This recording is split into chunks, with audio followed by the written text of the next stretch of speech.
Okay, James, feel free to go ahead and start. Okay, great. Thanks for getting everything set up. So welcome everybody to this week's nuclear mentoring lectures. I'll go ahead and kick things off today. You can, at any point during the talk, put in questions into the chat, or if you're able to, you can just interrupt me. Please don't hesitate. I hope we can keep things pretty informal this week. So our topic for the week is going to be quantum computing. For nuclear physics in particular. And so we'll have a lecture today where I will really give kind of a broad overview of quantum computation, not too specific to nuclear physics, but really to kind of get you a sense of the field of quantum information and quantum computation, and to give a little bit of practice how to manipulate some of the objects that one thinks about when programming quantum computers. Then on Thursday of this week, I'll dive a bit more into applications specific to nuclear physics, and that will, I think, connect to some of the things you all have been learning about earlier this summer, and I hope complements a bit the lectures you saw last week on machine learning. And so let's go ahead and get started with this. Now, to begin, I want to say kind of a few words. What is the context? Why are we talking about quantum computing when this is a series about nuclear physics? And you've heard over the last weeks about different aspects of the nuclear force, quantum chromodynamics. And so, in particular, you've seen what's called a Lagrangian of Qcd. Some of you may be more or less familiar with this type of formalism of the theory, but the important thing is that we have this expression that's called Lagrangian, and it contains terms that have gluons and quarks in them, as well as some coupling constant alpha s. Now, this is really kind of at its most fundamental level, the expression that tells us what are the laws of nature of the nuclear force. And our task then, given that we know this expression, is to figure out its consequences. So to figure out how things like nuclei form, how things like protons form. And one of the really profound facts that draws a lot of us into this field is that the interactions between quarks and gluons in this nuclear force comprise actually about 99% of the visible mass of the universe. So inside of protons and neutrons, all these interactions of different quarks and gluons really gives kind of the substance to visible matter as we know it.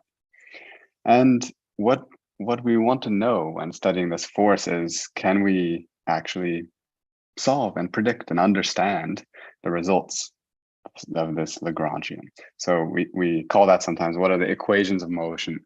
That is the specific physics that describes, say, how a proton works. What are, say, the dynamics going on inside of here, inside of all these interactions?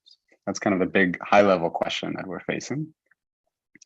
And you've seen in the last weeks a couple of approaches of how one can try to make really serious progress on these things. So one has been perturbative Qcd.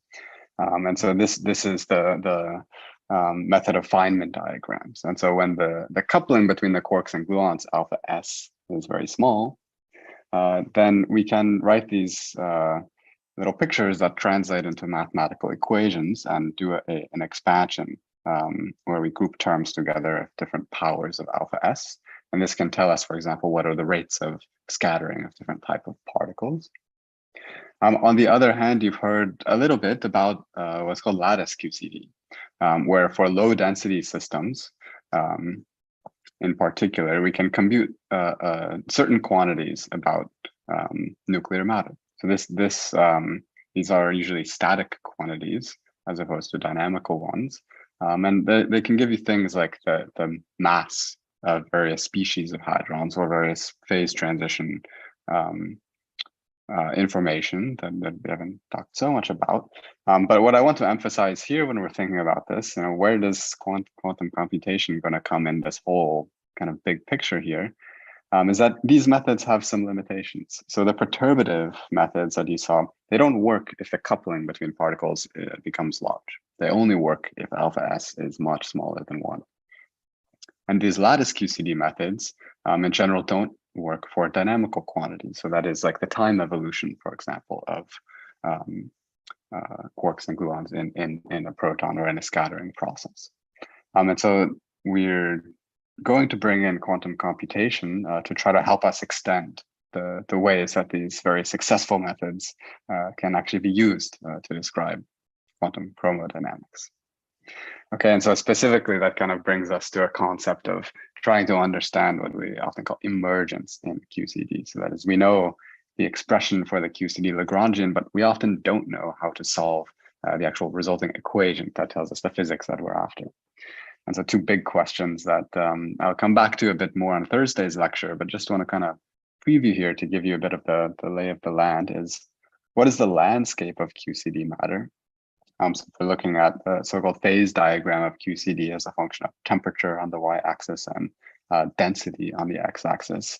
Can we understand really all the different forms that nuclear matter takes, from hadrons to neutron stars to what's called the quark-gluon plasma? We'll come back to that a bit more on Thursday's lecture. And the second question is, what are the dynamics that confine quarks and gluons into hadrons? And we don't observe these quarks and gluons on their own, but we observe objects like protons and neutrons. And so quantum computing, we hope in the long term, will give us an opportunity to study how these dynamics actually work. And this actually kind of gives a view or a connection into many other areas of physics, since we're studying really kind of a very interesting case of a strongly interacting many-body quantum field theory. But okay, so today, I want to cover kind of three important questions to kind of get quantum computing introduced. These concepts will be useful when we're trying to really know how they apply to nuclear physics problems. So this content is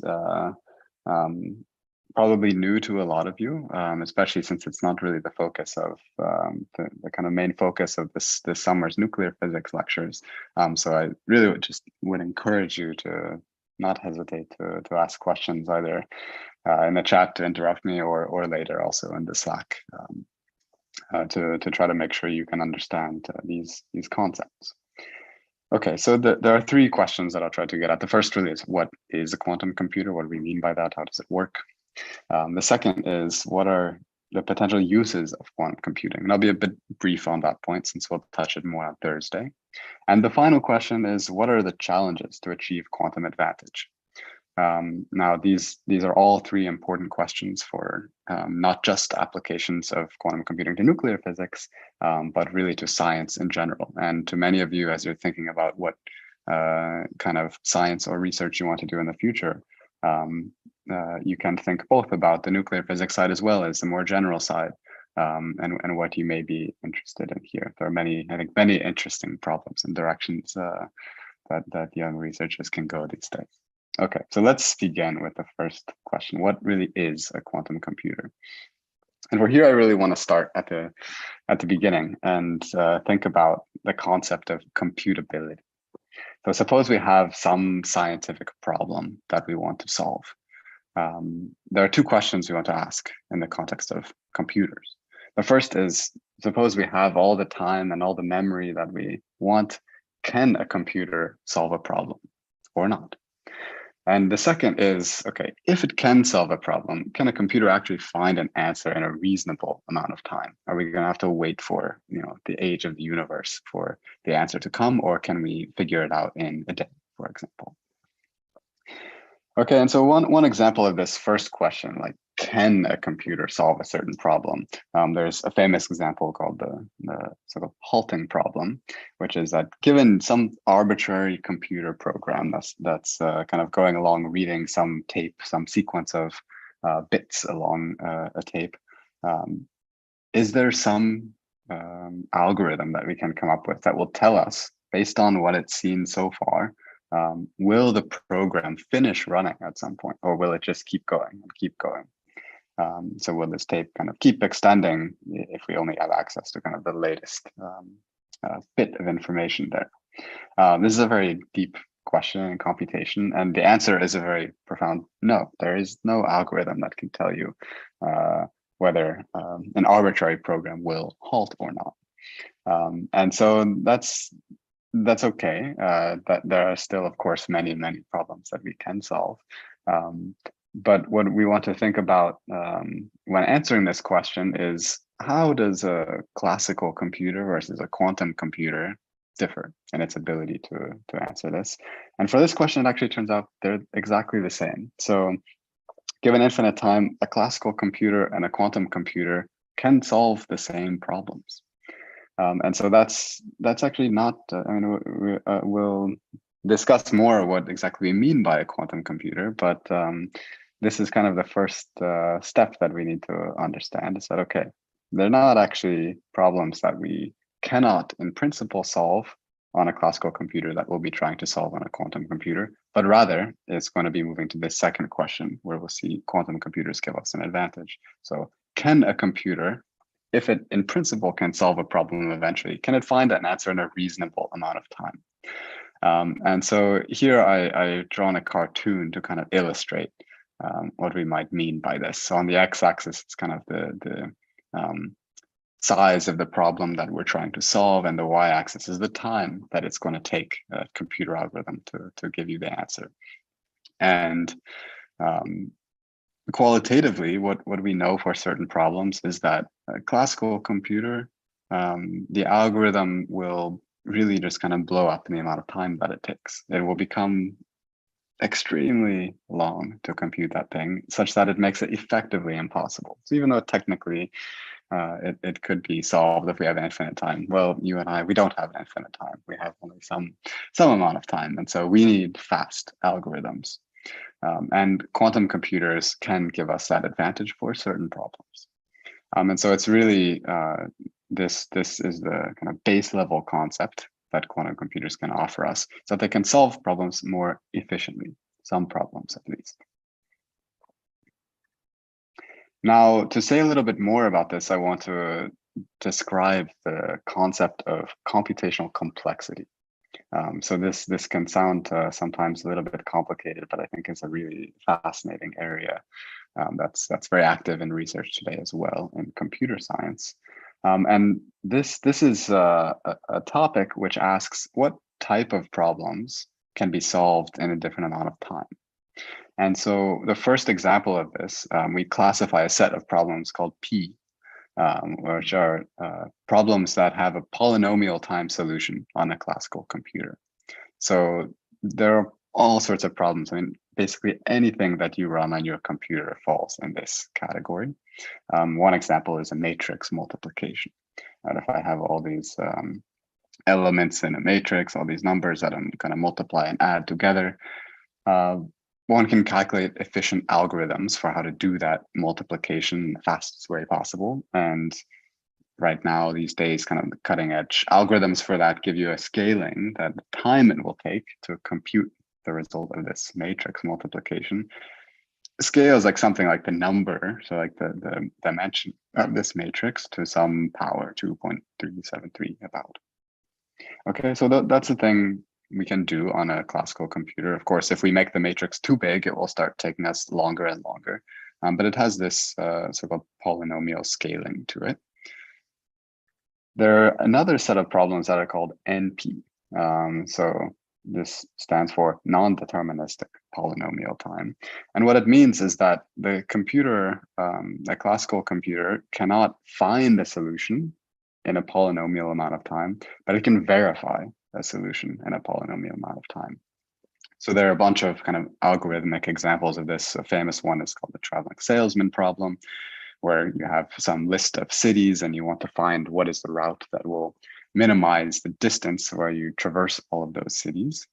And this is a very hard computational problem. In fact, on a classical computer, this scales exponentially with the size, so with kind of the number of cities that you're trying to visit in this problem.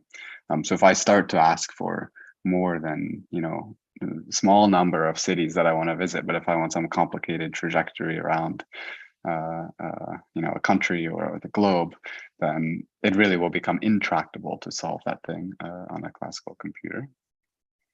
Okay, and now there's a third class, which we call BQP. So this stands for bounded error quantum polynomial time. It starts to become a little bit of a mouthful. But the idea here is that there's a class of problems where you can find a polynomial time solution on a quantum computer. And so on the left, I've kind of drawn this cartoon of this BQP space as it includes all of the P problems. So it includes all the problems that can be solved efficiently on a classical computer, where efficiently we usually mean just polynomial scaling, because that's much more tractable usually than exponential scaling, which very quickly becomes impossible to compute in our lifetimes. But the BQP extends also beyond P, and it extends into some of these NP problems, it seems. And potentially, it's kind of unknown, but potentially even outside of that. And so one example of these BQP type of problems are to simulate the dynamics of an n particle or n body system. So this can be like something in chemistry, some big molecule. This can be something like a nucleus, which we'll come back to on Thursday. And these are really the problems that quantum computers can give us a potential advantage for.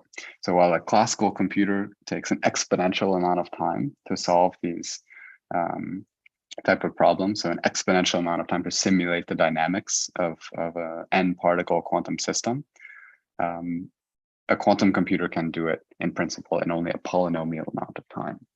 And that will kind of change whether this is feasible from being impossible to being possible in many cases. And coming back to this cartoon that I've drawn earlier, this makes it, I think, a little bit more precise. What we're trying to say is that we can think of, for example, classical algorithms that would take an exponential amount of time and quantum algorithms that would take a polynomial amount of time. So to summarize, quantum computers can solve some classically hard problems. So not all problems, not all of the problems in this NP class, but some of them. And part of why we're really excited about this, especially in fundamental science and research, is that it seems there are some really interesting problems that lie in this space inside BQP, but outside of P.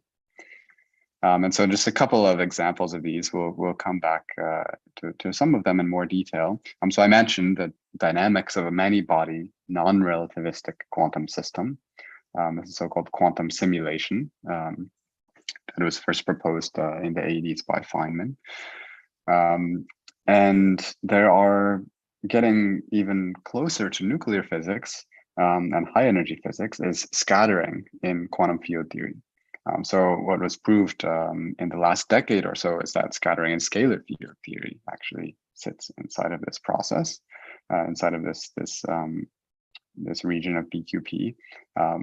And what is really fascinating, I think, is that it's unknown actually whether quantum chromodynamics sits in this range. There are kind of very promising indications that it does, since there are other quantum field theories that have been shown to sit in there, but we don't know. And we really hope that QCD will sit in this region, because then we can in principle simulate it with a quantum computer and extend the methods that we've been learning about earlier in this lecture series.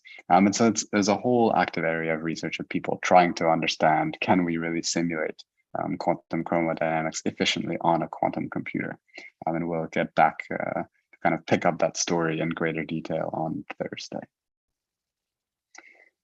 Okay, now bringing us back a little bit out of this abstract space and back into reality. Like I told you, a lot of ideas that in principle quantum computing can do this and can do that. What do we actually know? What's been done experimentally? And for that, we phrase things usually in terms of so-called quantum advantage. Sometimes you hear quantum supremacy. And so this is the idea that, can we actually, in a laboratory, in a physical device that we build, demonstrate today that a quantum computer can solve certain algorithms much more efficiently than a classical algorithm. And before we'll see later today that there are a lot of challenges to kind of building these quantum computers to make them actually work such that we can run these quantum algorithms. But we want to know, is there really a proof of principle? Can we demonstrate not just in theory, but in practice? And there have been two really interesting sets of experiments that have seemed to have succeeded in this. So in 2019, Google published a result. This was the first result claiming quantum supremacy, where they designed this 53 qubit superconducting device. So we'll discuss soon what qubit is. And they ran some algorithm here. So it's a sampling of random circuits. It's not really so interesting from a scientific perspective, but it is a well-defined algorithm. And they found that this result can run about 1,000 times or so faster than the best classical supercomputers. And just to kind of give you a reference here, what we're comparing is this one chip here, and you can see how kind of small this is. I mean, it sits at a very cold temperature, so there's some bulky apparatus around it. But this one chip could compute a thing 1,000 times faster than the fastest supercomputers in the world. And these supercomputers are, we don't mean kind of one processor. We mean these whole facilities, these whole warehouses of stacks of computers. So that's a very impressive feat. And then in 2020 and 2021, there were some really interesting additional results using different methods and a different algorithm, in fact, where they achieved even much bigger speedups in their quantum advantage. So here, these huge powers of time faster than the best classical supercomputers. Now, there's a little bit of a news to this story. You may have seen even some of this in the last week or so. But actually, just recently, it turns out that some other people figured out that with a better algorithm, they can actually compute Google's result on a classical computer. And so the Google quantum supremacy is actually not so fast. But these new classical algorithm can solve this problem just as quickly. Now, this is not, I would say, kind of any game-changing problem or issue for quantum computing, because as we'll see, the quantum computers, as they get bigger, keep doubling in their computational power, whereas the classical computers, you have to actually double the size of the computer, which is very expensive and difficult. But that is to say, kind of the race is on these days. The classical algorithms and the quantum algorithms and hardware are really starting a back and forth to see who can do better. And there are some interesting indications that the quantum computers will really have open up new problems that we can study. Okay, so now I think it's time that we get into a little bit more detail here. So what is how really does a quantum computer work? And to start with that, we need to think about the building block of computation, and that's kind of the unit of information that we want to do computations with. And in a classical computer, that's just the classical bit. That's a 0 or a 1, true or false. And so the classical bit can be in one of two states. It's either a 0 or a 1, and that's it. There's nothing more to it. You can have a whole set of those classical bits. Each one of them will just be either a 0 or a 1. And as simple as that is, that's been a truly profound concept. Really, I would say, in the development of science and really just society and humanity, that the simple concept of zeros and ones allows us to solve so many problems. And I think we're very much still in the age of exploring how far these computational methods can take us with classical bits. But in this talk, we're going to talk about quantum bits, or qubits.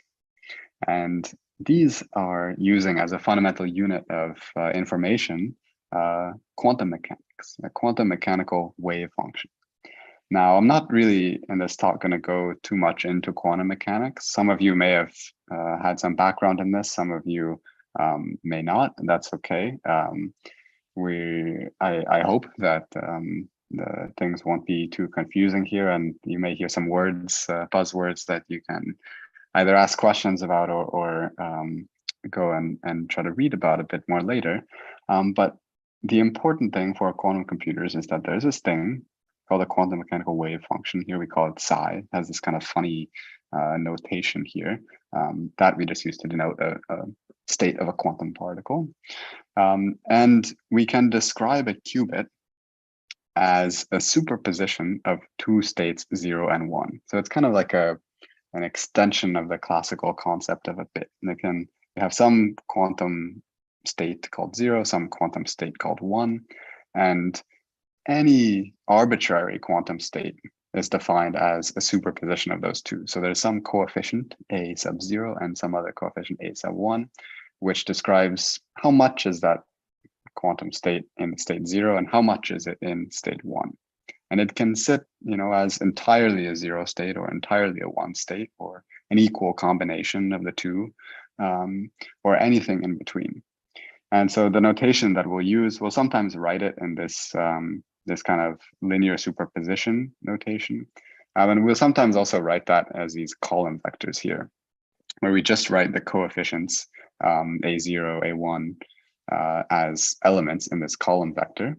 And that implicitly means that we'll associate the first element a0 with this so-called basis state 0 and the second element a1 with the basis state 1. Okay, so these two numbers will define for us the state of a single qubit. Now, when we measure a quantum mechanical wave function, we can't access directly these coefficients a0 and a1. So we'll see this is a very important thing that we'll have to deal with for quantum computation. But rather, when we measure the state, that is when we ask it, like, are you a 0, are you a 1, what really is your state? We won't get the coefficients, but we'll instead get either state 0 with a probability of a0 squared or state 1 with a probability of a1 squared. So we only get one state in the end. We only get in essentially the classical information, either a 0 or a 1 at the end. And we get that classical information with a certain probability that gives us some information about these coefficients, these quantum amplitudes, a0 and a1. Okay, so the quantum bit itself can be in an infinite number of states, but when we actually measure the qubit, it can only be in one of two states. Sometimes people will represent these qubits as kind of a point on a sphere here, where like the 0 state would be at the top, the 1 state would be at the bottom, and an arbitrary quantum state psi could kind of point anywhere on the surface of this sphere. We use also complex numbers to describe these coefficients. It's not really going to be so important for the talks today. But you'll see if you're interested in quantum mechanics, getting sharp with complex numbers, getting sharp with matrices, those are kind of the important mathematical background that you want to think about. But I think for today, I hope that this will be kind of comprehensible to all of you, regardless of your specific background in that. But please interrupt me if there is something that is a bit confusing. Okay. Now, we've seen what a single qubit looks like. And a single qubit doesn't actually give us so much interesting in terms of computational advantage because of that fact that we measure the qubit and we get the classical 0 or 1 out of it. So there's not really much advantage to the fact that the quantum state could have been anything because we're still only going to get 0 or 1. But quantum computations start to get really interesting when we have multiple qubits. Okay, and so I want to introduce a bit the notation that we use for this and hopefully clarify a bit how to think about multiple qubits. So we represent usually a quantum state of multiple qubits using what's called a tensor product. This can sound a bit confusing and there's some interesting mathematical operations behind this, but for sake of this lecture, I hope it should be fairly straightforward. So to give an example of this, suppose we have two qubits. Okay, so the way we want to write this, so say I have some quantum state A, and each qubit that is inside of A, it has exactly the form that we saw in the last slide. So it's kind of some superposition of a 0 and a 1. But now that we have 2 qubits, we can have kind of different combinations. So not just 0, 1, but we can have like first qubit is 0 and second qubit is 0. And so we denote that as this 0, 0 state here. And there's some coefficient, some amplitude A sub 0, telling us how much the quantum state really sits in that 0, 0 state. It can also be a 0 and a 1, or a 1 and a 0, or a 1 and a 1. So these are just all the different combinations that each of the single individual qubits can be in any given basis state. And so when we write this notation, this 0, 0 next to each other, we're kind of implicitly doing the mathematical representation of a tensor product. I'm not going to go into more detail than this, but that's kind of the underlying thing going on here. And the good news for us is that we can still just write these multi-qubit states as column vectors here. So we just decide some set of basis states here. So all the different combinations of 0 and 1 for however many qubits we have. And there's a coefficient sitting in front of each possibility. And we just write those coefficients as a column vector here. A0, A1, A2, A3 for the 2 qubit case. And then we'll see we can do mathematical operations and start to understand quantum circuits and things like this. And the exact same type of representation will hold for an n qubit state. So here I will have a lot more terms, but I can write things exactly the same way. I can put like 0, 0, 0, 0, and as the first basis state, 0, 0, 0, 1, and so on and so forth. And we just put a different coefficient in front of each term there. Okay, to give like a little bit of an explicit example, we can really write these things out. I'm not going to spend too much time on it, but it's a nice exercise for you to go through afterwards to make sure you can understand how these manipulations are done.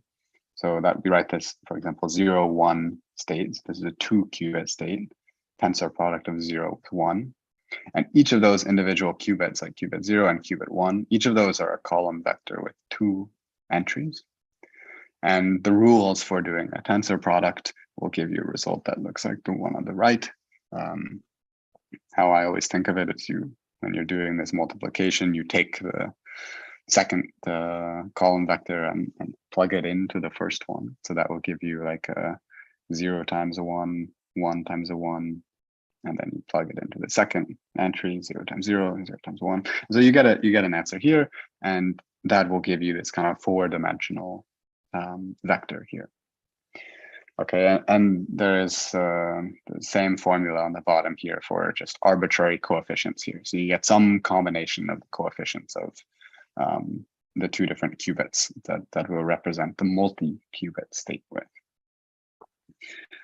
Okay, so that can take a little time to digest if you haven't seen it before, but the important thing is that we can write these multiple qubit states as kind of longer column vectors where the coefficients in that column vector tell us how much the quantum state is in a particular set of single qubit basis states.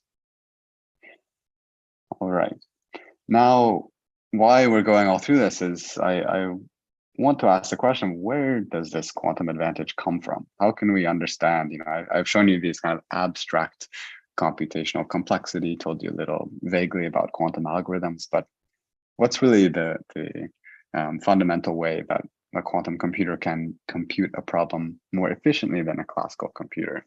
And for this, we need to think about this multi-qubit representation that we just discussed in the last slides. So now suppose I have a quantum state of n qubits. So we write that state as a quantum state psi, and we can use a summation notation to expand that quantum state psi as a linear combination of all these different basis states that we were just looking at on the last slide. So each one will have a coefficient.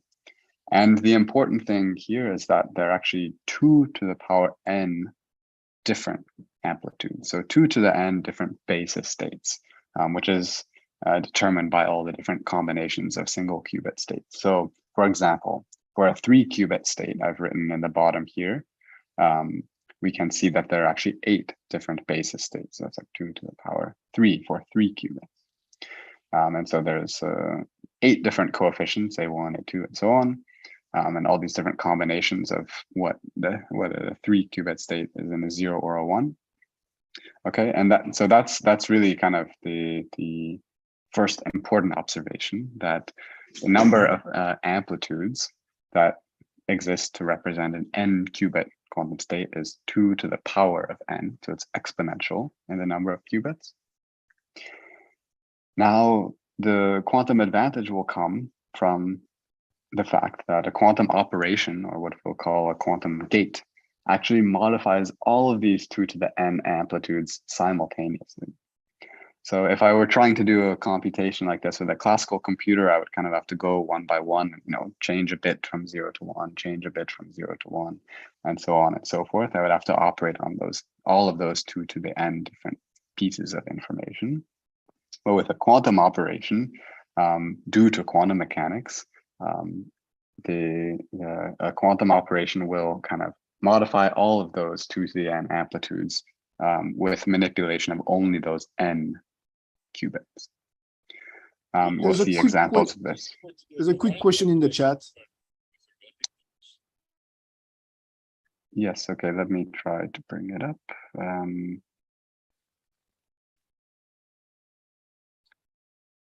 Okay, so I see, yeah, it seems there are a few.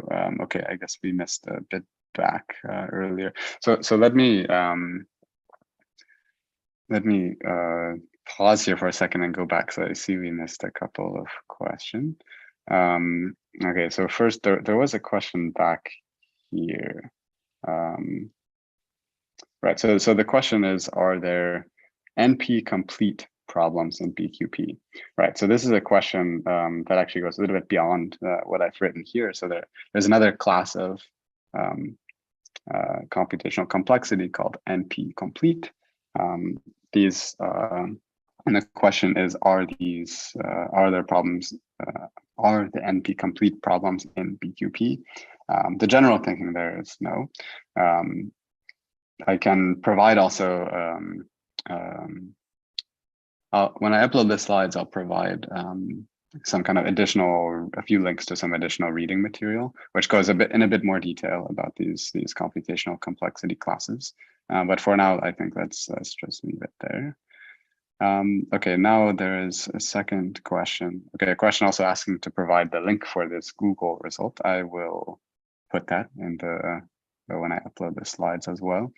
You can probably also find this very quickly if you're just Googling or browsing the internet. This really came out last week. This is from a Science article that you can find. Okay, now there are 2 more questions. The next question. Okay, so we have 2 questions now about kind of this qubit representation. So that's good. Let's discuss this for a moment. So the first question is the state 0, 1? I guess this should look like on this slide, for example. So the state is 0, 1 here, and the 2 qubit state is 0, 1 in superposition. Yeah, so that's a really good question because it really gets at kind of the heart of some of these setup here. So the 0, 1, we have kind of chosen a certain set of basis states, and there are different ways you can do this. But once you make a choice that a 0 is a particular quantum state and a 1 is a particular other quantum state. So you can think of kind of like just a 2-level quantum system where, I am occupying energy level of the, upper state or the lower state. And once I've chosen to represent those energy levels in a certain way, I mean, for kind of full description of this, you need to take a longer detour to quantum mechanics. But once you do that, then the 0 and 1 are not in superposition. So an arbitrary quantum state A here, we say, is a linear superposition of the different basis states that we're going to represent. the quantum state in. But these individual basis states, like the 0 or 1, those are already elements. They are already basis elements. And so in this basis of kind of 0 and 1 that we have chosen here, we say that each of these basis elements is just itself. You could write, you could choose the state A on the left-hand side here to be equal to the 0, 1 state, but that would be equivalent to just saying A0 is 0, A1 is 1, A2 is 0, and A3 is 0. So that gives you, and I think maybe we had exactly that example here. Maybe that's where when the question came. That you will just have a 1 in the end in your column vector at one position and 0 everywhere else. And so that's kind of an equivalent definition of what we mean by the basis state. So it's only a superposition if you'd say that being itself is a superposition, but it's not kind of a superposition of two different basis elements. Okay, then I think the last question, or maybe it's a comment, is I think 0, 1 is 1. Okay, I think this is maybe an answer to the previous question as well in the chat. I'm trying to read it here.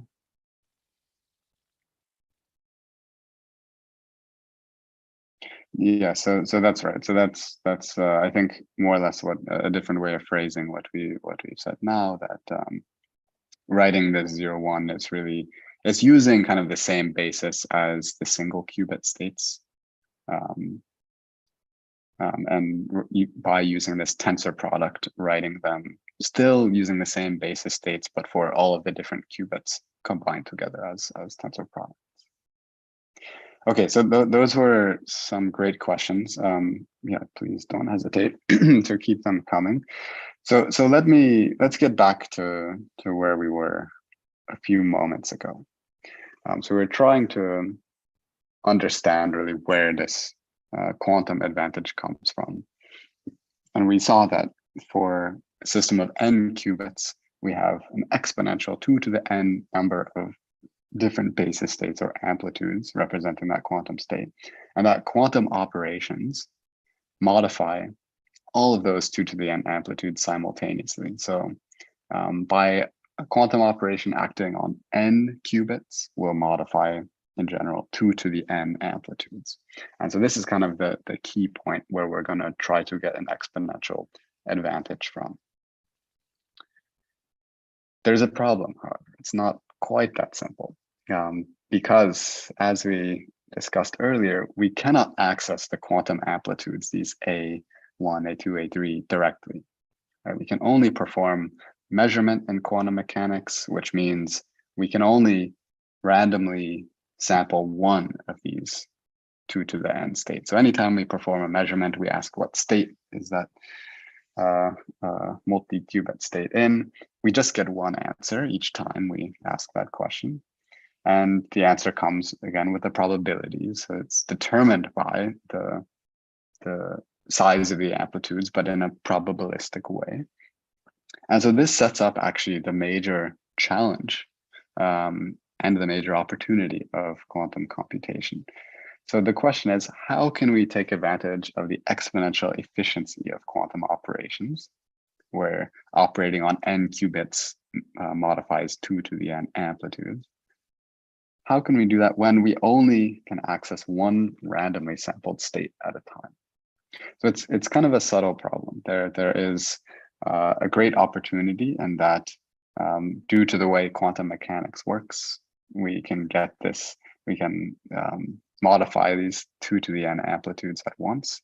But also, because of the way quantum mechanics works, we only get one of those at the end of the day. We only get one piece of classical information at the end of the day, just a single number telling us which state out of all those 2 to the n amplitudes we actually sampled. Okay, so it's this takes can take a bit of time to digest, and I think appreciate the both the opportunity and the challenge presented by quantum mechanics. Quantum mechanics is definitely weird, and so I You may have to think about this a few times, come back to it, and once you've digested, you can also ask more questions about it. But it's a bit of a subtle point, and it's not always represented super well, at least in kind of popular reading about quantum mechanics.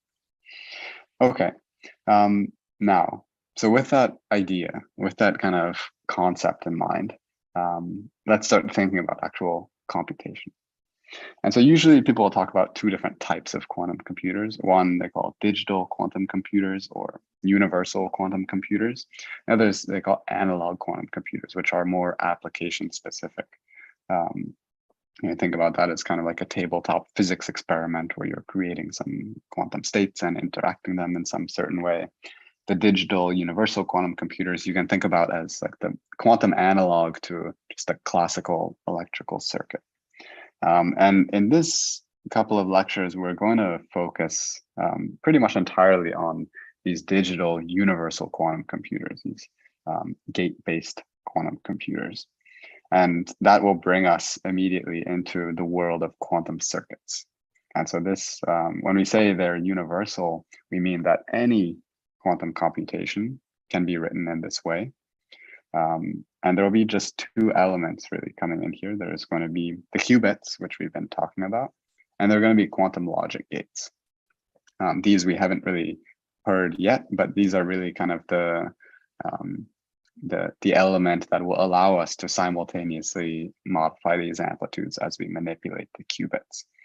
So let's get into a little bit of detail about how this actually works. Okay, so how do these quantum gates work? We saw that the quantum states or qubits themselves will represent in this column vector way here, where a single qubit just has two amplitudes, and multi-qubit state will have those 2 to the n amplitudes. And then the second element we need are quantum logic gates. And these are represented by unitary matrices. So you may or may not know what that means, but we'll show some examples. Unitary matrix, I think actually you've heard a bit about this earlier in the lecture series, but you may be more or less not familiar with it as well. It's a particular type of matrix numbers that satisfies this particular condition here. This little dagger sign stands for the adjoint of the matrix, which means you both transpose the matrix, kind of flip the matrix across its diagonal, as well as perform the complex conjugate of each of the elements there. That detail is not really important for us here. You can read more about unitary matrices and some of their properties if you want to know more. But we just want to write down, you have to trust me a bit, what are the useful quantum gates, what kind of fall into this unitary category. And those are the ones that we really need. So we can think, just as we did for qubits, about single qubits or multiple qubits, we can think about single qubit gates and multiple qubit gates.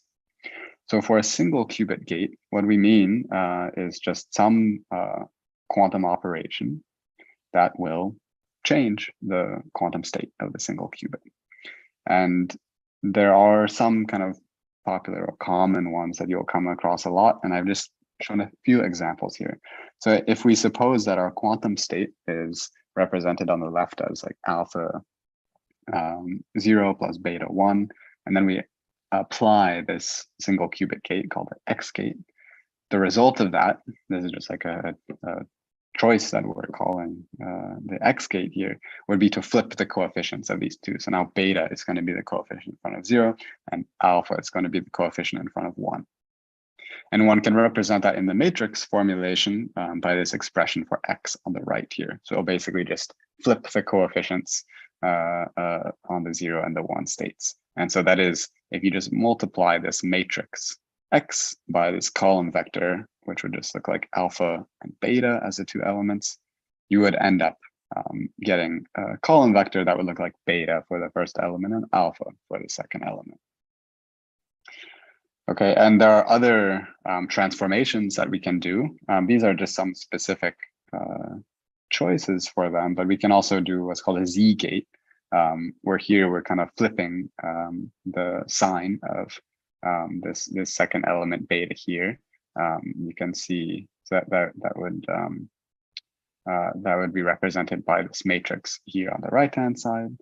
We can do something also called a Hadamard gate H, which basically will kind of change the superposition of the alpha and beta coefficients here into kind of a plus and a minus component.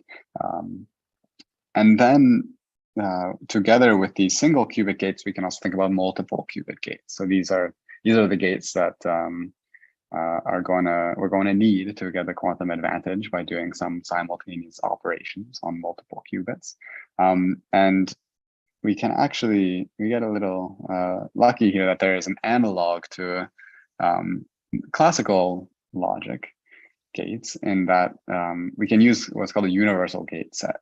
So we don't have to have like a set of like 2 qubit gates and 3 qubit gates and 4 qubit gates and 100 qubit gates, but we can actually represent any quantum operation, any quantum gate from what's called a C0 gate, which we'll show on the next slide, and these single qubit gates. So these actually simple gates are actually really the building blocks of our quantum circuits, and more complicated gates we can always write in terms of these simpler ones. Okay, so what is the C0 gate that I mentioned? So this is a 2 qubit gate. Okay, so it is a quantum operation that acts on 2 qubits simultaneously. And the way that we're going to define this C0 gate is that if the first qubit is in a state 1, then what we're going to do is flip the state of the second qubit. So by flip, we mean like if it was 0, set it to 1. If it was 1, set it to 0. And so I kind of wrote this out in the 4 different cases that we can have. So these are the 4 different basis elements. And any quantum state, again, can be represented by these 4 basis elements for a 2 qubit state. So we want to transform the state 0, 0 into itself, because our definition was if the first qubit is 1, then we do something. Well, the first qubit is 0, so we don't do anything.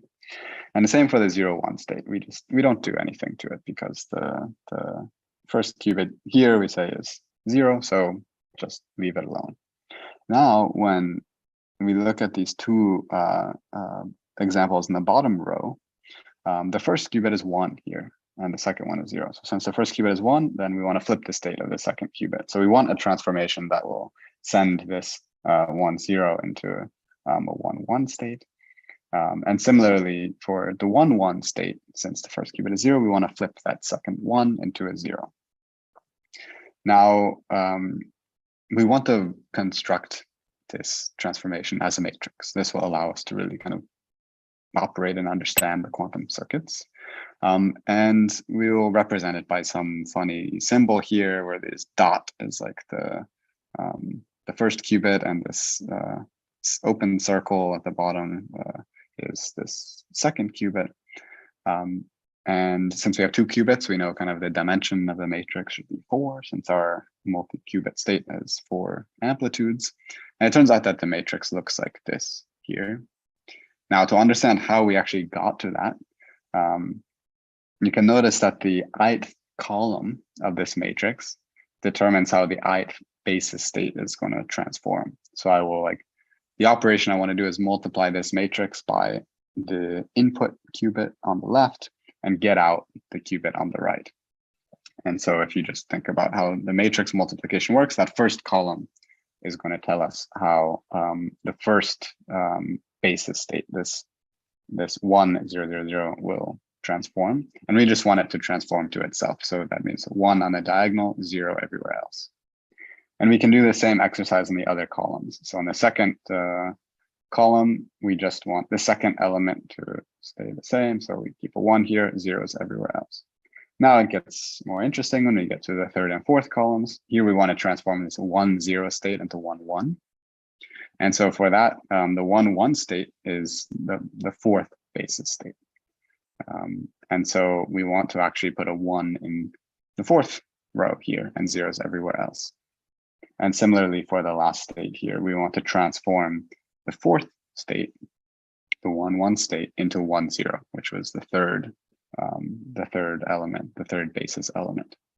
Okay, and so just by doing that, we could kind of fill in these values for the matrix. And now we'll be really off and running for building our own quantum circuits. Okay, now the quantum circuits themselves, they really don't take more than this. They're nothing more than, well, very clever unitary matrix multiplications on some set of multiple qubits. And so here I just put one example. You can work through the details a bit more later here. But this is an example of a quantum circuit that is just going to swap two quantum states. So swap the location in the two different quantum states. So we have like a quantum state A coming in here on the top qubit, a quantum state B coming in on the bottom qubit. These lines are just representing the qubits. And the outcome of this circuit is going to, it's going to make B come out on top and A come out on bottom. And if we, you can kind of take this circuit written here and check whether it actually is going to do that operation. So here we have 3 C0 gates in this circuit, where the second of those 3 is flipped in the other direction. And you can then do those matrix multiplications. And so I've written it out here. I'm not going to go through all the details, but you can see just by doing these matrix multiplications in these 3 C0 gates and representing our A and B states as just completely arbitrary quantum states, that when we perform, we can think of this whole circuit as like a new matrix, a new quantum operation that we call swap. If I apply this operation on the qubits A and B, after I work through a bunch of matrix multiplications, I'll find out that I will get B and A in switched position. Okay, I see another question coming into the chat here. The question is the C0 gate an elementary matrix? Right, so this this matrix that I represent here, it depends on how you kind of represent your basis states. And so maybe way to see this is that like the way that I've written this here depends on my convention that I've chosen, like the first qubit to be this one, the second qubit to be that one, and that I'll represent those qubits in a particular column vector. There are other conventions that you can use, like you can switch the order of the 0 and 1 state in your qubit basis or something.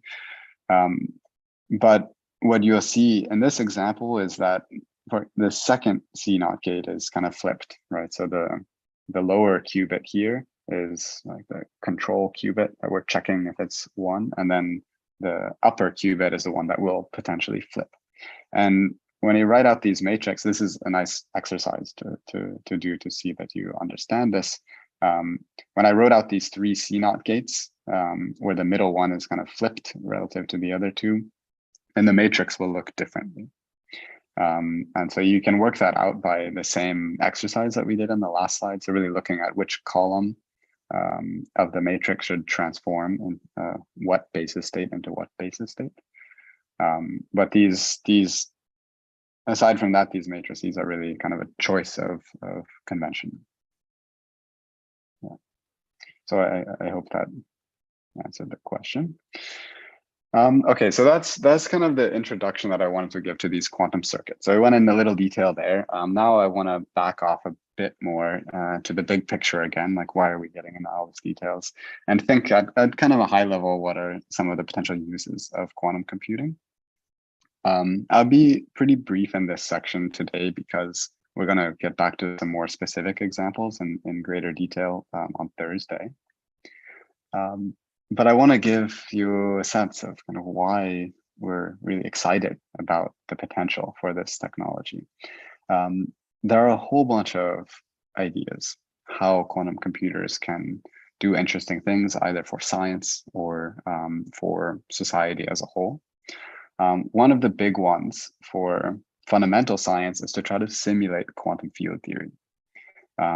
If you attended the talk by Dorota recently in the not the nuclear series, but the broader REYES series, you would have heard a little bit about this. So that's an extremely exciting area. I'll say a bit more about this on Thursday as well. Kind of trying to simulate, for example, collisions at particle colliders. And also understanding properties of very dense nuclear matter in astrophysics. So trying to understand things like neutron stars, for example, is another very exciting application of these things. There's a whole set of ideas about using quantum computing to improve machine learning methods and to really open up some new efficient ways of training machine learning algorithms. So there's a lot of excitement in there. I'd say it's a lot of unknowns about how useful it will be or not, which makes it a very interesting area. Now, one of the potentially very practical applications is studying like molecular dynamics, or also things like designing materials.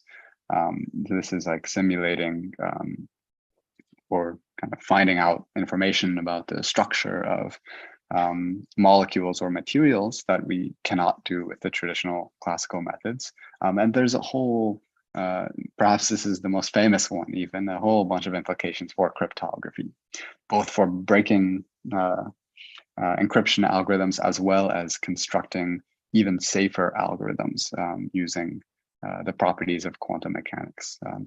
And there are a whole bunch more ideas across really almost all domains of science of how these things might be useful. A lot of it's very exploratory. Some problems we know can be solved efficiently if we had a good enough quantum computer, which we don't have yet. Other problems, there's a lot more unknown about where it will be useful and where not, and that's the world of research and why we get excited about the possibilities. I want to just give a couple of fairly quick examples of the different type of specific ways that the quantum algorithms can give an advantage. There are a couple of famous ones that you may have heard something about.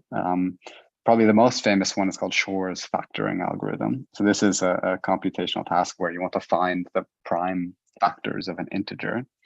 And Peter Shor wrote down this slightly complicated looking quantum circuit algorithm to achieve this. And what he proved is that his quantum algorithm can give an exponential speed up compared to classical algorithms. So they have some different scalings here in terms of the size of the problem that you're looking at. This is related to current encryption algorithms, which rely on things like factoring of large integers being a very hard computational problem. So this is something that's generating a lot of excitement and interest in quantum computing. We don't yet have quantum computers that are good enough to actually implement this algorithm, but people are working hard on that. A second algorithm is called Grover's search algorithm. So this is a computational task where you just want to find some particular entry in an unordered list. Here is another somewhat complicated circuit here, using something called amplitude amplification, where in this case, actually the quantum algorithm doesn't give an exponential speed up, but it gives a polynomial speed up. So it can run in kind of a square root n time instead of an order n time.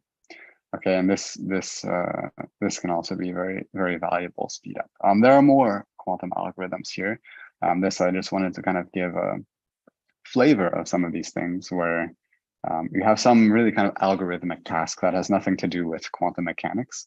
And the quantum algorithm can actually solve these things significantly faster than the classical algorithm. Now, there is a second area that I want to say a few words about, which is called quantum simulation. This is a bit different than these quantum algorithms I showed on the last slide, because here the computational task is really kind of a quantum mechanical task, whereas these algorithms that I showed, they're not, at least in their face, really like quantum mechanical computational tasks. Quantum simulation, the task is, if we have a Hamiltonian of a quantum mechanical system, for those of you who aren't so familiar with Hamiltonians and Lagrangians, this is very similar to a Lagrangian. It's kind of the expression telling us a full description of the quantum kind of the laws of nature describing that quantum system. So given that Hamiltonian, we want to simulate its dynamical evolution. This has a whole host of applications. I mentioned a little bit, things like quantum chemistry, material dynamics, nuclear dynamics. We'll get into this more on Thursday again. The task that we want to do then is to solve the time-dependent Schrodinger equation. So that is this Hamiltonian H acting on some quantum state psi at some time t, obeys this differential equation here. Now, to solve this thing, the solution that one can just write down is just a unitary evolution. So it's actually just a unitary matrix there. You can see that based on the properties of the Hamiltonian H, the solution will look like this. The psi of t will look like some unitary operator u sub h times psi of 0. If you're not familiar with this, I don't expect you to digest it right away, but you can kind of just trust that if I write this unitary operator as this particular exponential, I'll solve the differential equation above. And since it's a unitary operator, that means I can run it on a quantum computer. Now, these type of simulations are very difficult on classical computers because, as we discussed earlier, it's exponentially expensive to simulate an n-body quantum system on a classical computer because we have those 2 to the n amplitudes around. So you really cannot simulate more than something like 10 to 100 particles using a classical computer. I see a question, let me address before we go on. There is a question, are the quantum algorithms, so this I think from the last slide, memory efficient? And do quantum computers even store information in the first place? Okay, those are both really great questions. It really depends on the algorithm. So this is also a big topic. So one example of a thing that people talk a lot about is called QRAM or quantum RAM. So it's the idea is like a RAM for quantum states, so that you kind of have a quick access to that you can kind of load efficiently any quantum state from memory, analogous to like a classical computer's RAM. And so some of the quantum algorithms require that, and some don't. It's a whole question of whether and when that would be actually implemented on quantum computers. So that's one possibility, is some of the algorithms using this quantum RAM. Another one is that you at some point will always need to interface to classical information. So you will need to have some classical memory somewhere in your computer. That can mean you will you take some classical information and then you need some process of initializing that into a quantum state or encoding that into a quantum state. That's another big area of research. And so yeah, so these are really great questions, I think. And yes, the answer is yes, you need to store memory typically for algorithms at some point. It depends on the algorithm. And there are different ways that one can think about doing that. Yeah. Okay. Now, so returning to quantum simulation. So what we see from this slide is kind of, to solve the dynamics of a quantum mechanical system, we just need to apply this big unitary operator u sub h. All right, and so that's what we want to do with our quantum algorithm. And so how do we do that? There are 3 steps. The first is that we need to prepare an initial state. So we need to take our quantum computer that is, say, starts off and all the qubits are 0 everywhere. And we need to initialize it to the initial condition of the thing that we want to simulate, right? So the starting point of the time evolution. There's a whole bunch of details in here that I'm not going to go into now. But suppose we do that. Suppose we find a way to kind of efficiently do that. The next step that I want to focus a little more on is the time evolution step. Okay, so here we want to build a quantum circuit where the quantum operation that we want to do is this u sub h here. Okay, so that's the unitary operator that evolves us from a time 0 to a time t. And so the input to our quantum circuit, there can be some big multi-qubit state we call psi 0. it will be transformed by this potentially very big unitary matrix U sub H, and then we'll get out at the end of the day the quantum state psi of T. There are details in here about how to efficiently encode this Hamiltonian H, this UH, into quantum gates. For example, it's not known how to do this in kind of a generic case efficiently, but for things like local interactions or certain other cases, usually that are kind of often doable for physical systems, one can do this in kind of efficient way. And then that will bring us to the last step. So coming out of this circuit would be this quantum state psi of T, and then we can choose what characteristic about that we want to measure and perform the measurement. So we might want to measure, say, how the energy of that quantum state evolves over time. Okay, so we'll come back to some examples of quantum simulation more for nuclear physics on Thursday. But this is, I would say, in addition to the quantum algorithm side, this quantum simulation side is really a big aspect, especially in fundamental science, of what we're excited about quantum computers doing. Okay, so that will bring me now to the third question that I wanted to address today, which is what are the challenges to achieve quantum advantage? So I haven't really told you yet much about like how much can we actually do in the existing quantum computers and how much might we be able to do in the future. So let's spend the last part of the talk today thinking about some of the challenges to perform these kind of quantum algorithms. And there's a nice set of criteria that were proposed about what characteristics a quantum computer must satisfy. And there are 5 characteristics that were proposed in this DiVincenzo criteria. The first is that we need a scalable physical system with well-defined qubits. So we need some physical system, something tangible, something we can build where we can represent a qubit. So that's going to look like some more or less 2-level quantum system where the qubit 0 and 1 will be defined by the 2 states that physical system would be in. We need the ability to initialize those qubits. We need to be able to program those quantum states into some initial state. And we need also the ability to measure those qubits to get the results out.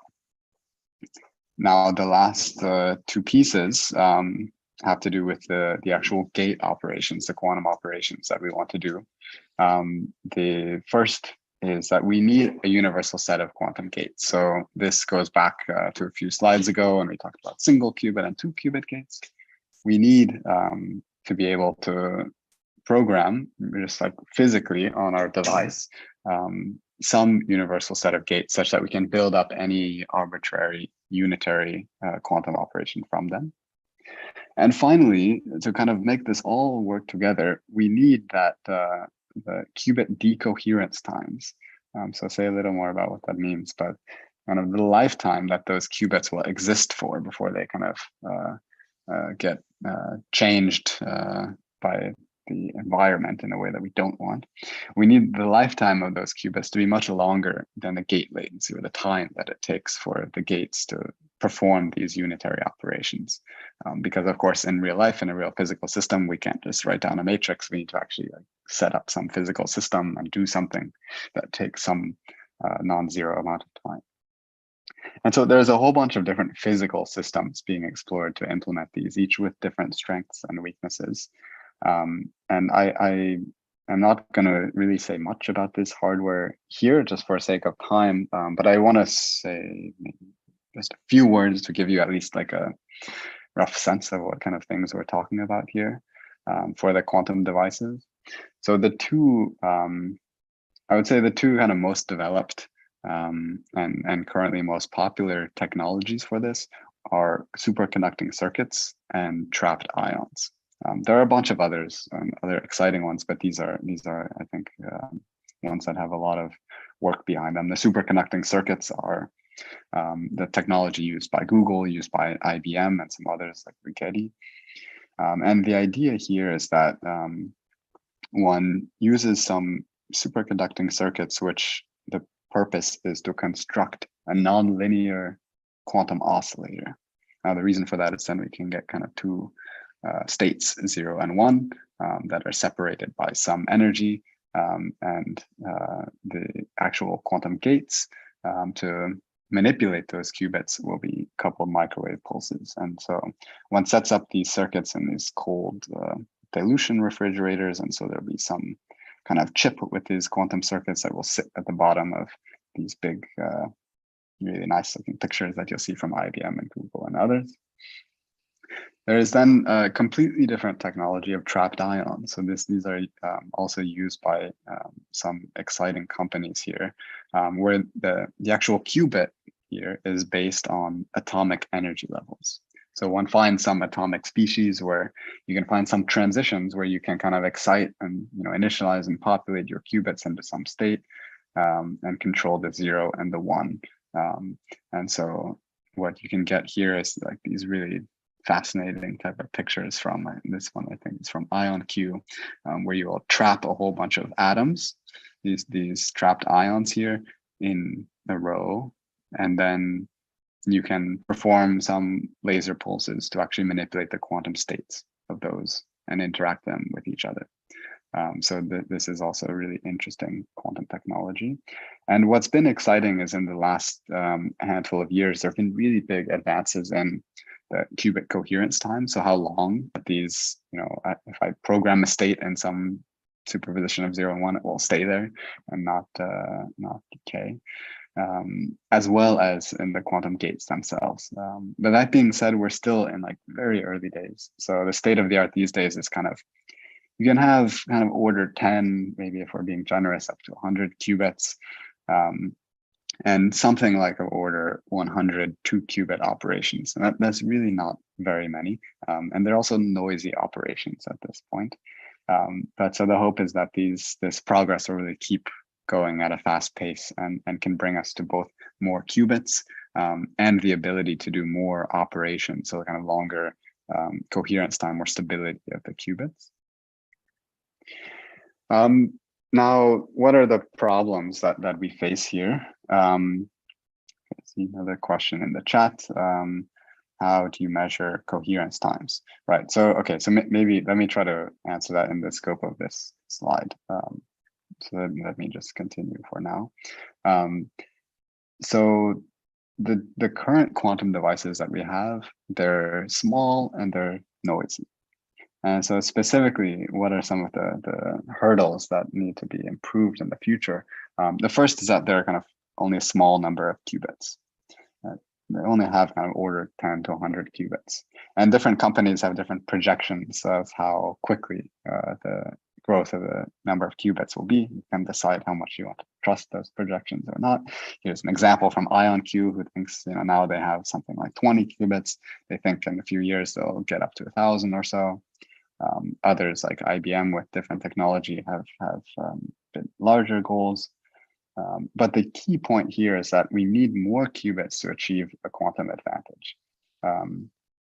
That really, since we're talking about the more efficiently solving a quantum problem or some algorithm, as the size of the system grows, having this kind of polynomial scaling of a quantum computer versus an exponential scaling of the classical computer really only turns into a super big advantage if the system is large enough. And that means a large number of qubits. Luckily, we don't need too many. Getting up to like 100, 1,000 is enough if those qubits were not noisy. So that's kind of the first axis you can think about of things that needs to get improved, is the number of qubits. There's a second axis that we need to also improve in, which is the decoherence, which I mentioned. And so the idea there is that the quantum state of a qubit is only stable for a limited time. And usually one characterizes this by two different decoherence times, sometimes called like a decay time, which tells you how long it will take the lifetime for a state 1 to decay to a state 0, because we don't really want that to happen. We want that if we put it in state 1, it will stay there until we tell it to move somewhere else.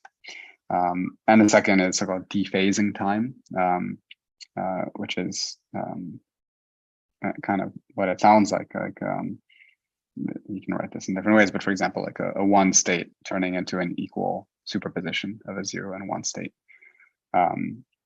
And these decoherence times are really important because they determine really like how long we can run our quantum circuit before the state changes in a way that we don't want it to. And in particular, we talk about gate depth. So that what we mean by that is a number of quantum operations or quantum gates that we can actually perform in the quantum circuit before these decay or dephasing happens. And so these are, there are big efforts to try to improve these coherence times by minimizing kind of unwanted interactions with the environment by performing some other clever operations. And one can measure these different times in the laboratory kind of through these in a fairly straightforward way, I think, where you would say populate your one state and just measure how long it takes for that to decay into a 0 state, repeat that many times to gather statistics. Okay, and then the third thing that I want to bring up is noise in the actual quantum gates or the quantum operations themselves. And so we've always been writing these little, boxes or matrices down if I want to, perform an X gate or a C naught gate. Well, reality, of course, is not perfect. And those single and 2 qubit gate operations are not going to be exactly what you want. The matrix that you wanted to implement is not going to be the exact thing that the hardware implementation you have actually does. And so what will happen is that you will have some kind of faulty unitary operation, which will look like something kind of close to the ideal one you wanted, but with some kind of additional transformation due to the errors and the noise and the way that it's implemented in the hardware. And so that means that when you operate on qubits, the qubits will be a little bit different than where you wanted them to be. Now, in the longer term, the idea is to perform some error correction to address these things. But we really need to get a small enough noise in the physical gates that we operate in order to be able to perform reliable corrections here and not kind of lose control of these errors that will build up as we go through our circuits. Okay, now I mentioned a little about error correction. Now, why is this a big thing? And it's really one of the most important topics in quantum computing in general these days.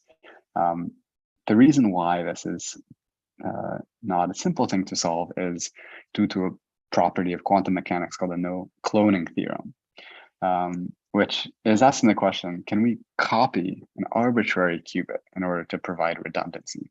So like, suppose I want to copy a quantum state A, and if I want, I can use like some reference state B to input to this operation. And suppose that I have some unitary operator that would clone these things, that the output of this would actually be 2 copies of A. If we could do this, we could do error correction like one does in classical computation, like make a whole bunch of copies of A.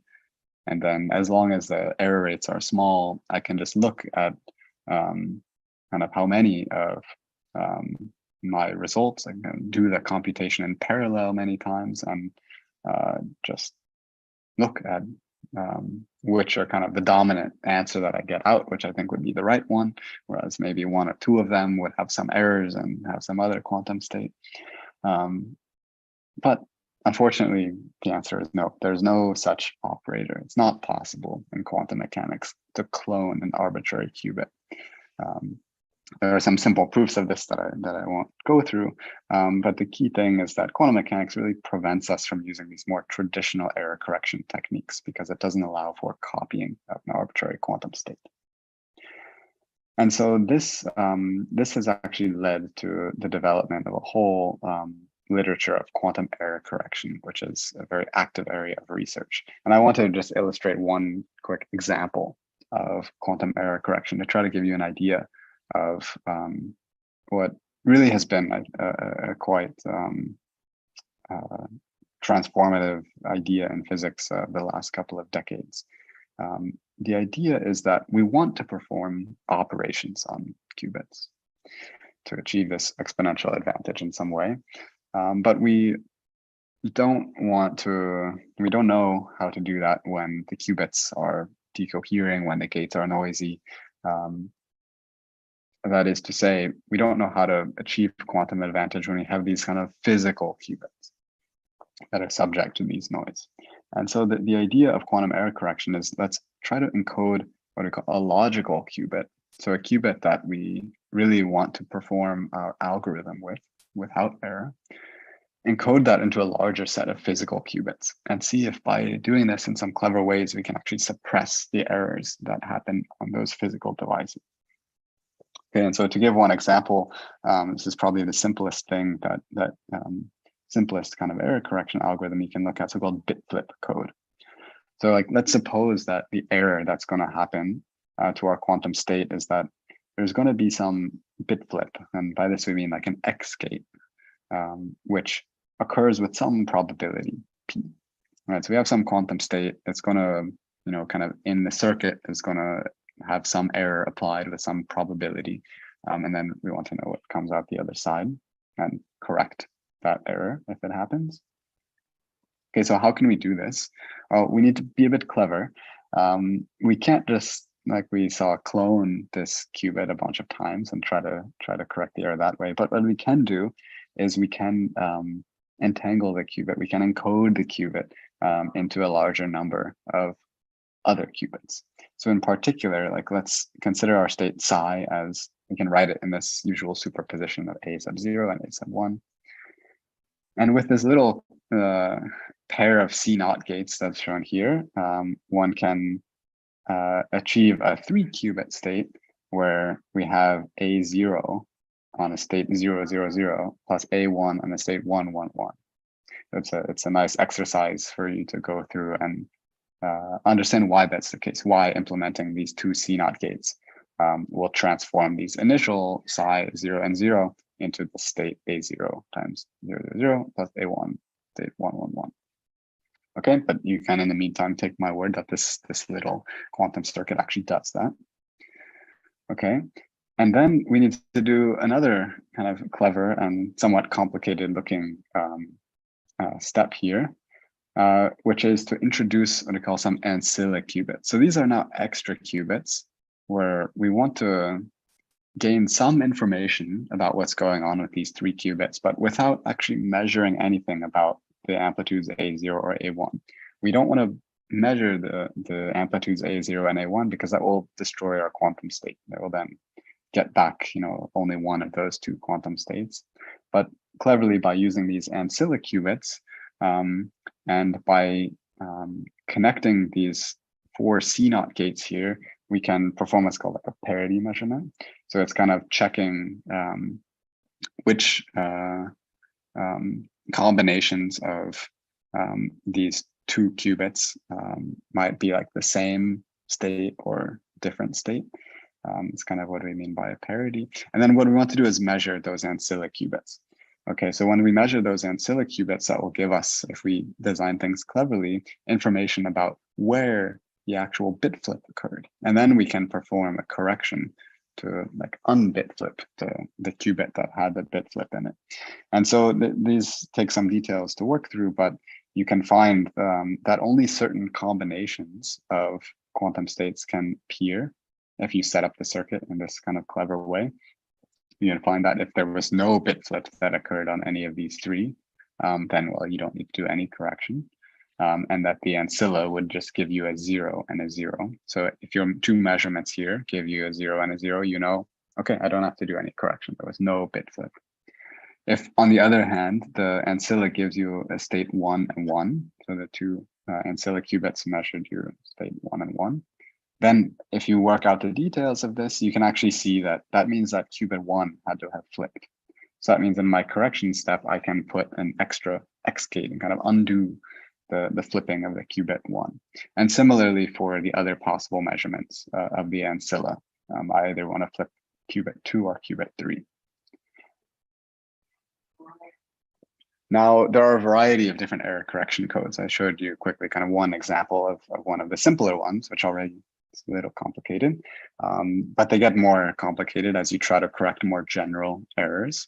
and eventually to try to achieve a complete fault tolerance of the quantum computation. There's a very kind of profound theorem or set of theorems of different error correction schemes called quantum threshold theorems, which say that if our actual errors in the physical devices are below a certain threshold, then by implementing these error corrections, you can actually correct the errors faster than you introduce them. So of course, to implement these error correction circuits, you need to add a whole bunch of more gates. And so it's really important that after adding all those gates, we actually, at the end of the day, will have lower errors due to these clever correction schemes. And so demonstrating a kind of break-even point, especially of a fully fault-tolerant error correction scheme, is a really active goal of the research, and something that I'm not really going to talk about on Thursday, but it's something that is really important to achieving the long-term ability of these quantum computers to solve the type of problems that we want in nuclear physics. Okay, so that is actually going to wrap up today's lecture. So I tried to address, at least in some way, these kind of three big questions about quantum computing. I hope you got some sense of what a quantum computer is and how to represent qubits and quantum gates. I said a little bit about what are the potential uses of quantum computing, and that's really for nuclear physics going to be the focus of our lecture on Thursday. And finally, I said a bit about what are the challenges to achieve quantum advantage. A lot of this is relevant to what we want to do in fundamental science and nuclear physics specifically. And a lot of it also goes beyond kind of purely in the field of quantum information. And so I hope that some of those things you find interesting and that you'll tune in as well to our next lecture on Thursday of this week. So thank you for listening, and let me ask if there are any additional questions today before we will pick things back up on Thursday. Thanks for the talk, James. Let's see if there are questions. You can post them in the chat. Yeah.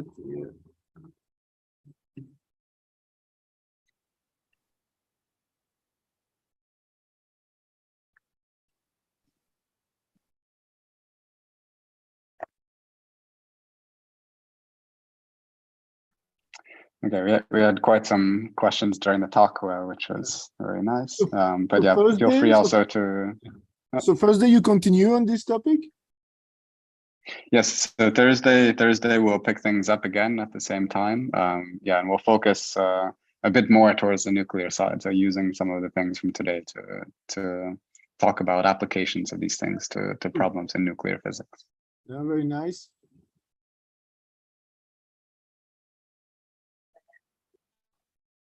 Well, okay, so with that, I think we can probably close for today. Of course, if any of you have more questions in the Slack, we can feel free to ask them and we pick things up there. But thanks for tuning in, everybody, and look forward to talking to you more soon. Thanks to you, James. Thank you. Okay, thanks. Bye.